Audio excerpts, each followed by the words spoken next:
कभी भी ट्रैवलिंग करते हैं तो हमारे मन में सिर्फ एक ही क्वेश्चन होता है कि इसमें हमारे एक्सपेंसेस कितने लगने वाले हैं। यही क्वेश्चन इस वक्त भी चल रहा होगा कि बिहार में मेरे एक्सपेंसेस कितने लगे। तो इस वीडियो में मैं आपके साथ शेयर करूंगा मेरे कितने एक्सपेंसेस लगे, तो फिर मेरे साथ बने रहिए।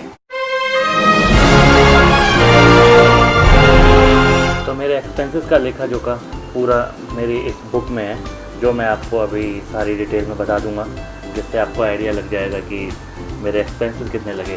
तो इन केस अगर आप बिहार जा रहे हैं तो आपको डेफिनेटली ये थोड़ा बहुत हेल्पफुल होगा आपके लिए। तो शुरू करते हैं फिर। तो पहले मैं आपको अपने स्टे का ब्यौरा दे देता हूँ कि मैंने इस पूरी ट्रिप में 2 जगह स्टे किया, एक पटना में और एक राजगीर में, जो कि पेड था। पटना में मैंने होटल बुक किया था फैब बुद्धा इन, जिसके लिए मैंने करीब 2700 पे किए थे 2 दिन के लिए, और एक ही रूम बुक किया था। तो यहाँ पे करीब 1350 रुपये का मुझे एक दिन का रेंट पे करना पड़ा इस होटल के लिए। इसके बाद फिर हम फैब बुद्धा में 2 दिन रुके। उसके बाद हमारा दूसरा स्टे था बोध गया में, जिसमें हमने 2 रूम बुक किए थे क्योंकि हमारे साथ फैमिली थी पूरी, और उसके लिए हमने पे किए थे 2500 रुपीज़ फॉर 1 डे। तो देखा जाए तो 1250 रुपये का एक रूम हमें पड़ गया था वहाँ पर, और इस तरह के ऑप्शन बहुत मिल जाएंगे आपको वहाँ पे। तो कुल मिला के ये 2 स्टे थे, उसमें हमने जो कि पेड थे। उसके अलावा फिर हम अपने गांव में चले गए, गांव में अपना ही घर था, तो वहाँ पे हम तो इस तरह का स्टे कोई हमें पे करना नहीं पड़ा।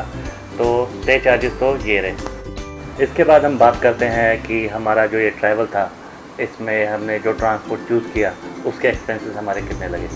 तो जैसे ही हम पटना एयरपोर्ट में से लैंड करके अपने होटल में चेक इन किया हमने, उसके बाद मैंने गूगल में रिसर्च किया तो मुझे एक पार्टी मिल गई थी, एक वेंडर मिल गया था, या यूँ कहो कि एक डीलर मिल गया था जो ट्रांसपोर्ट को लेकर डील करता था। तो उससे हमने एक इनोवा क्रिस्टा बुक की, जिसके लिए हमने 8000 रुपीज़ पे किए, जिसमें ड्राइवर का खर्चा भी और जितने अगर बीच में कोई टोल वोल आ रहे हैं वो सब कवर था इसमें। इस 8000 रुपीज़ में कवर था हमारा पटना टू बोध गया टू राजगीर और राजगीर टू पटना। इस बीच से 1 दिन का स्टे था, तो ये सब इसमें कवर था 8000 रुपीज़ में। इसके अलावा हमने कोई अलग से एक्स्ट्रा ट्रांसपोर्ट नहीं लिया था। अगर आप मेरे गांव की ट्रिप को थोड़ा अलग करके सिर्फ शहर के टूर की बात करें तो। इसके बाद फ़्लाइट की बात करें तो फ़्लाइट में आपको मैं बता दूं, दिल्ली से पटना नियर अबाउट 2300 रुपीज़ की आपको टिकट मिल जाती है वन साइड की, ऑन एन एवरेज 2-3 महीने अगर पहले आप बुक कर लो तो।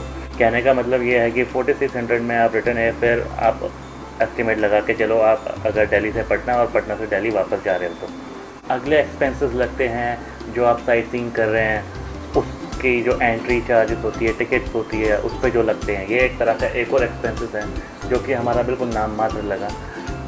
अगर मैं आपको इस बारे में इंफॉर्मेशन दूं तो मैं पटना में पहले मैं गया था गोलघर के बड़े नॉमिनल से चार्जेस थे, 10-20 रुपये मेरे ख्याल से उसकी एंट्री फीस थी, उसके अलावा और कुछ नहीं। फिर मैंने बंगला साहिब कवर किया, उसकी कोई चार्जेस नहीं था। पटन देवी टेम्पल कवर किया, उसका भी कोई चार्जेस नहीं था। और उसके बाद मैंने अगम कुआं किया, उसका भी कोई चार्ज नहीं था। फिर गांधी घाट किया, उसका भी कोई चार्ज नहीं था। तो पटना में कुल मिला के गोलघर में जो 10-20 रुपये मैंने दिए वही उसकी एंट्री फीस चार्जेस है बाकी। और पटना में किसी भी चीज़ को टूर करने में मुझे कुछ नहीं पे करना पड़ा। हाँ, उसके बाद फिर मैं गया बोध गया। पटना से जब हम बोध गया गए तो वहाँ पे जितनी भी मोनेस्ट्री घूमी हमने, उसके भी कोई चार्जेस नहीं थे। यहाँ तक कि महाबोधि टेम्पल के भी कोई चार्जेस नहीं थे बस। लेकिन महाबोधि टेम्पल में जब हम प्रवेश किया हमने, तो वहाँ पे गाइड टूर था जो हमने लिया, करीब मेरे ख्याल से 200 या 300 रुपये उसने चार्ज किया, और उसमें हमें पूरा ये टूर दिया बोधि घाट का। तो 200-300 रुपये लगा उसमें और ऐड हो गया।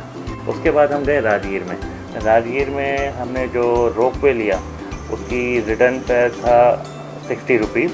उसके अलावा हमने शांति स्तूप देखा, वहाँ पे उसका कोई चार्ज नहीं लगा। जरासन वध था जो वो ग्राउंड देखा था, एक केव देखी थी, कहीं भी कोई चार्जेस नहीं लगा। फिर उसके बाद हम राजगीर में घूमने के बाद नालंदा यूनिवर्सिटी चले गए। नालंदा यूनिवर्सिटी में हमें एंट्री फ़ीस हमने की पर हेड 15 रुपये मेरे ख्याल से, और वहाँ पे भी हमने एक गाइड टूर लिया था जिसके हमने 300 रुपीज़ पे किए थे। तो कुल मिला के इस पूरे शहरों के टूर में हमें बस ये 3-4 जगह था जो हमें एक्स्ट्रा पे करना पड़ा था। तो कुल मिलाकर लगा लो 600 से 700 रुपये करीब हमें लगे होंगे।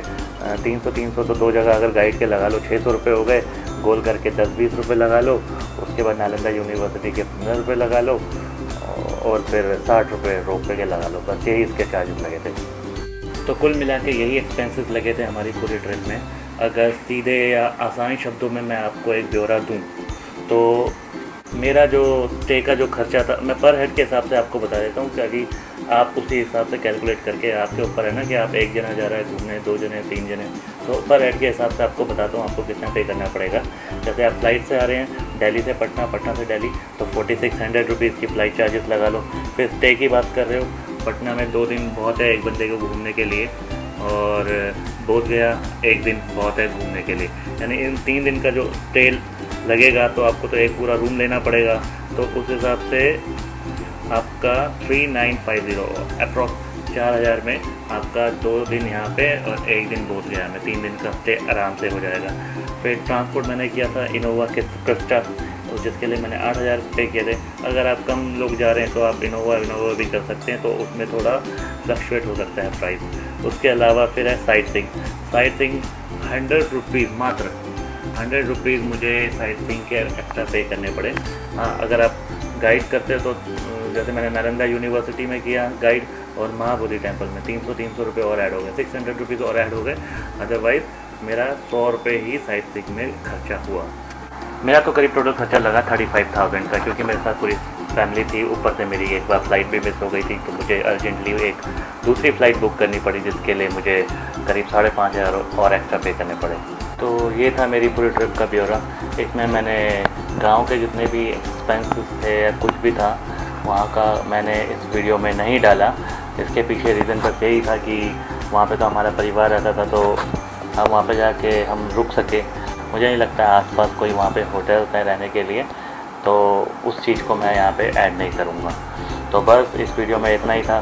टोटल एक्सपेंसेस आपको मिल गए हैं। अब डेफिनेटली आपको हेल्प करेंगे इन केस अगर आप भविष्य में वहाँ जाने का प्लान करते हैं। बड़ी खूबसूरत जगह है, बहुत ही अच्छे पल मैंने यहाँ पे गुजारे जो आजीवन मेरे साथ रहने वाले हैं। अब देखते हैं कौन सी डेस्टिनेशन मेरा इंतज़ार कर रही है।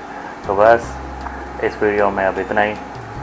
इसके बाद अब मैं तुम्हें वही 2-3 लाइनें बोलूँगा कि लाइक कर दो, शेयर कर दो, सब्सक्राइब कर दो। उसके बाद do whatever you want to do, but don't forget to respect others and yourself।